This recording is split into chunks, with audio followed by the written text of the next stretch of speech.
नमस्कार जय जगन्नाथ। चलतु आज केतोटी गुरुत्वपूर्ण खबर पर नजर पकाइबा। वीडियो को लाइक शेयर सब्सक्राइब करंतु जहाँफल मो चैनल माध्यम आपण मैंने सर्वप्रथम देखिपारे। चलतु डेरी नक खबर पर नजर पकाइबा। 23 तारिख सुधा बंगोपसागर में पुणी लघुचाप बंगोपसागर में आउ एक लघुचाप सृष्टि होबार संभावना रही। या 21 तारिख सुधा घूर्णिबलय सृष्टि हुई 23 तारिख सुधा लघुचाप एवं नहीं पाणीपाग विभाग पक्षर पूर्वानुमान पाणीपाग विभाग सूचना अनुसार आसंता 21 तारिख सुधा बंगोपसागर में एक घूर्णिबलय सृष्टि होबार संभावना रही। या क्रमे घनीभूत हुई 23 तारिख में लघुचापर रूप नहीं पारे। लघुचापर रूप नेबा परे या पश्चिम उत्तर पश्चिम दिग को गति करी अवपात रूप नहीं पारे बोली पूर्वानुमान करा जायछि। तेबे लघुचापर प्रभाव केउं प्रकार रही से नहीं कौन सूचना प्रदान करा जाय नहीं।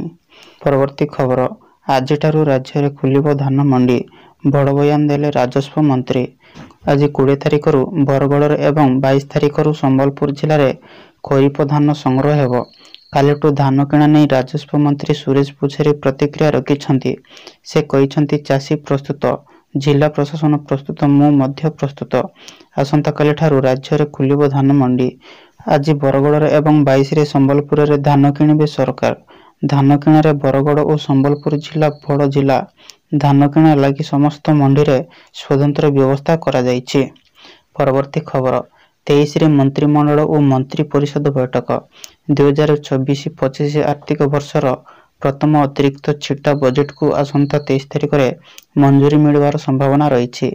मुख्यमंत्री मोहन चरण माझी सिंगापुर गस्तरू फेरिबा परे 23 तारिख अपराह्न राज्य मंत्रिमंडल और मंत्री परिषदर गुरुत्वपूर्ण बैठक करी अतिरिक्त छिटा बजेट को अनुमोदन करिबो बोली जणा पड़िछि। मोहन माझी सरकार ए प्रथम अतिरिक्त छिटा बजेटटी वास्तव आवश्यकता और खर्च क्षमता उपरे आधारित रही तथा बजेट पुनः प्राथमिकता प्रयास करा जायछि। अर्थ विभाग सूत्रରୁ मिलिଥିବା सूचना अनुसार मुख्यमंत्री तथा अर्थमंत्री मोहन चरण माझी आसंता 24 तारिख विधानसभा 2025-26 आर्थिक वर्षर प्रथम अतिरिक्त बजेट उपस्थापन करेंगे। मुख्यमंत्री श्री माझी सिंगापुर गस्तरू फेरिबा परे एही छिटा बजेट को उभय मंत्रिमंडल और मंत्री परिषदर अनुमोदन मिलिब।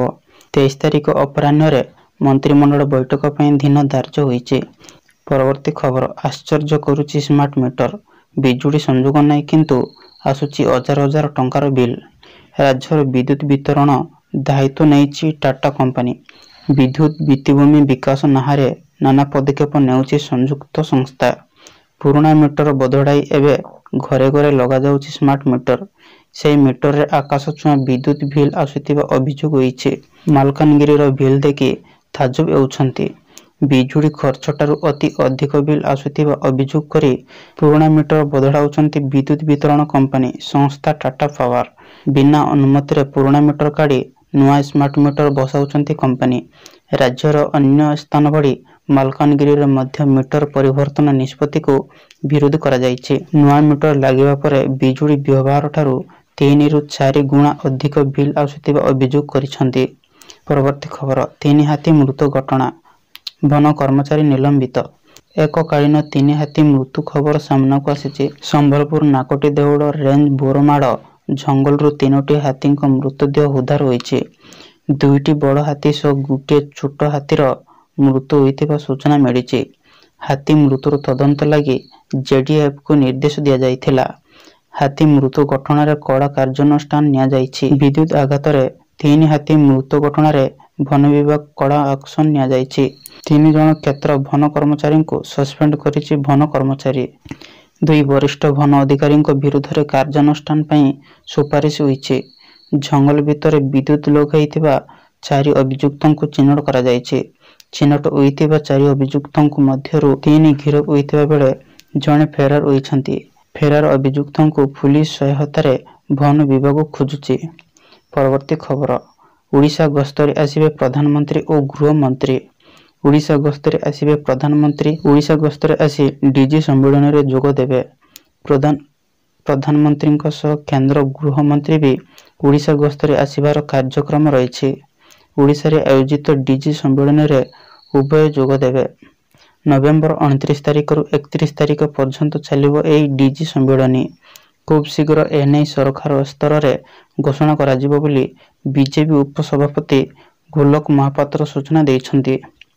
ପରବର୍ତ୍ତୀ ଖବର, 220 କିମି ବେଗରେ ଆସିଲା ଇନୋଭା, ଟ୍ରକରେ ପିଟି ହେଲା ଚାଲିଗଲା 6 ଜୀବନ। BMW କାର୍ ସହ ରେସ୍ କରିବା ମହଙ୍ଗା ପଡ଼ିଲା, ଟ୍ରକ୍ ପିଟି ହେଲା ଇନୋଭା କାର୍। ଦୁର୍ଘଟଣା ଏତେ ଭୟଙ୍କର ଥିଲା ଯେ ଇନୋଭା କାର୍ ସମ୍ପୂର୍ଣ୍ଣ ଚୁରମାର ହୋଇଯାଇଥିବା ବେଳେ ଘଟଣାସ୍ଥଳରେ 6 ଜଣ ଆଖି ବୁଜିଛନ୍ତି। ମୃତକଙ୍କ ମଧ୍ୟରୁ 3 ଯୁବକ ଓ 3 ଯୁବତୀ ଅଛନ୍ତି। ଏହି ଦୁର୍ଘଟଣାରେ ଜଣେ ଯୁବକ ଗୁରୁତର ହୋଇଛନ୍ତି। ଏପରି ଏକ ମର୍ମନ୍ତୁଦ ଦୁର୍ଘଟଣା କାଲି ଭୋର ଉତ୍ତରାଖଣ୍ଡର ଡେରାଡୁନରେ ଘଟିଛି। ସମସ୍ତ ମୃତକଙ୍କ ବୟସ 25 ବର୍ଷ ଭିତରେ ଓ ସମସ୍ତେ ପାଠ ପଢୁଥିବା ଜଣାପଡ଼ିଛି। ମୃତକ ଜଣକ ମଧ୍ୟରୁ 5 ଜଣଙ୍କ ଘର ଡେରାଡୁନରେ। ସମସ୍ତ 7 ଯୁବକ ଯୁବତୀ ଗତ ରାତିରେ ଲଙ୍ଗ ଡ୍ରାଇଭରେ ବାହାରିଥିବା ବେଳେ ଏହି ଦୁର୍ଘଟଣା ଘଟିଥିବା ଜଣାପଡ଼ିଛି। ପରବର୍ତ୍ତୀ ଖବର, ବଢ଼ିଲା ଦଶମ ପରୀକ୍ଷା 2025 ଫର୍ମ ଭରିବା ତାରିଖ। ଦଶମ ପରୀକ୍ଷା 2025 ପାଇଁ ଫର୍ମ ଭରିବା ତାରିଖ ଘୁଞ୍ଚିଛି। ସୋମବାର ଓଡ଼ିଶା ମାଧ୍ୟମିକ ଶିକ୍ଷା ବୋର୍ଡ ଏହି ସୂଚନା ଦେଇଛି। PSE ଦ୍ୱାରା ପ୍ରକାଶିତ ବିଜ୍ଞପ୍ତି ଅନୁଯାୟୀ ବାର୍ଷିକ ହାଇସ୍କୁଲ ସାର୍ଟିଫିକେଟ୍ HSC ପରୀକ୍ଷା ଏବଂ Odisha state open school certificate SOSC ପାଇଁ ଫର୍ମ ପୂରଣ କରିବାର ଶେଷ ତାରିଖ ନଭେମ୍ବର 25 ତାରିଖ 2024 ପର୍ଯ୍ୟନ୍ତ ବୃଦ୍ଧି କରାଯାଇଛି। ତେବେ ବର୍ଦ୍ଧିତ ତାରିଖ ପରେ ଆଉ ଏକ କୌଣସି ସମୟ ଦିଆଯିବ ନାହିଁ ବୋଲି ବୋର୍ଡ କହିଛନ୍ତି। ବାର୍ଷିକ ଓଡ଼ିଶା ମାଟ୍ରିକ ପରୀକ୍ଷା ଫେବୃଆରୀ 21, 2025ରେ ଆରମ୍ଭ ହେବ। ଏହା ମାର୍ଚ୍ଚ ମାସ 6 ତାରିଖ 2025 ପର୍ଯ୍ୟନ୍ତ ଚାଲିବ।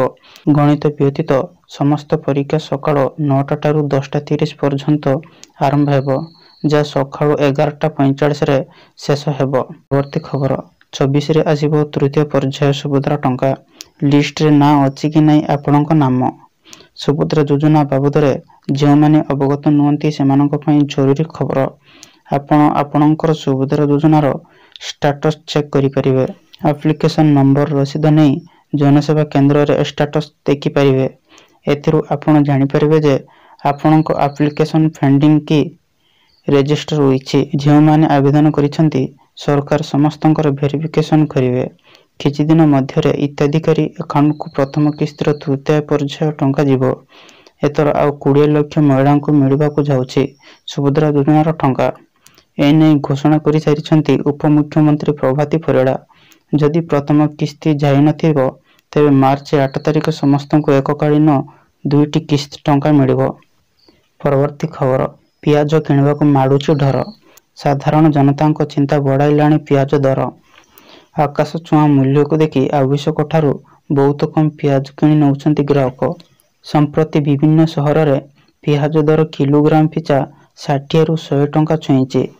ଏହାର ମୁଖ୍ୟ କାରଣ ହେଉଛି ପିଆଜ ଉତ୍ପାଦନରେ ଉଲ୍ଲେଖନୀୟ ହ୍ରାସ ଏବଂ ପାଣିପାଗରେ ପରିବର୍ତ୍ତନ। ଏ ପରିସ୍ଥିତିରେ ପିଆଜ ଦର କେବେ କମିବ ତାହାର ସଠିକ୍ ସମୟସୀମା ଆକଳନ କରିବା କଷ୍ଟକର। ନଭେମ୍ବର ମାସ ସୁଦ୍ଧା ପୂର୍ବ ରବି ଫସଲରୁ ଷ୍ଟକ୍ ପ୍ରାୟତଃ ଶେଷ ହୋଇଯାଇଛି। ମହାରାଷ୍ଟ୍ର ଓ ମଧ୍ୟପ୍ରଦେଶ ଭଳି ପ୍ରମୁଖ ଉତ୍ପାଦନକାରୀ ରାଜ୍ୟରେ ବର୍ଷା ଯୋଗୁଁ ନୂତନ ଫସଲ ବିଳମ୍ବିତ ହୋଇଛି। ବିଗତ କିଛି ବର୍ଷ ମଧ୍ୟରେ ସମଗ୍ର ଦେଶରେ ପିଆଜ ଉତ୍ପାଦନରେ ଦ୍ରୁତ ହ୍ରାସ ଘଟିଛି।